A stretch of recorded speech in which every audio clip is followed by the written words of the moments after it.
കുവൈത്തിൽ ട്രാഫിക് നിയമലംഘനങ്ങൾക്കുള്ള പിഴ വർദ്ധിപ്പിക്കാനൊരുങ്ങുന്നു. വിവിധ ട്രാഫിക് നിയമലംഘനങ്ങൾക്കുള്ള പിഴ വർദ്ധിപ്പിക്കുന്നതിനായി പുതിയ ട്രാഫിക് നിയമം കൊണ്ടുവരാനാണ് ആഭ്യന്തര മന്ത്രാലയത്തിന്റെ തീരുമാനം. ോ താമസക്കാരുടെ മേൽ സാമ്പത്തിക ബാധ്യതകൾ അടിച്ചേൽപ്പിക്കുകയല്ല, മറിച്ച് സുരക്ഷിതമായ യാത്ര എല്ലാവർക്കും ഉറപ്പാക്കുകയാണ് ലക്ഷ്യമെന്ന് ട്രാഫിക് അധികൃതർ അറിയിച്ചു. ഗൾഫ് രാജ്യങ്ങൾ ഉൾപ്പെടെയുള്ള മറ്റ് രാജ്യങ്ങളിൽ ഉയർന്ന പിഴ ഈടാക്കുന്നതിനാൽ ആളുകൾ പലപ്പോഴും ട്രാഫിക് നിയന്ത്രണങ്ങൾ കർശനമായി പാലിക്കുന്നുണ്ട്. കനത്ത പിഴ ഉള്ളത് കാരണം സീറ്റ് ബെൽറ്റ് ധരിക്കുക, വാഹനമോടിക്കുമ്പോൾ ഫോൺ ഉപയോഗം ഒഴിവാക്കുക തുടങ്ങിയ നിയമങ്ങൾ അവിടെയെല്ലാം പാലിക്കപ്പെടുന്നുണ്ട്. ഇതിലൂടെ അപകടങ്ങൾ കുറയ്ക്കാൻ കഴിയുമെന്നാണ് പ്രതീക്ഷിക്കുന്നതെന്നും ട്രാഫിക് വിഭാഗം വ്യക്തമാക്കി.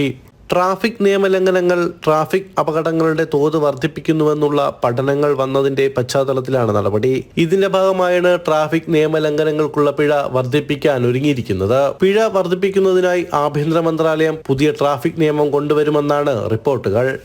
ജനം, കുവൈറ്റ്.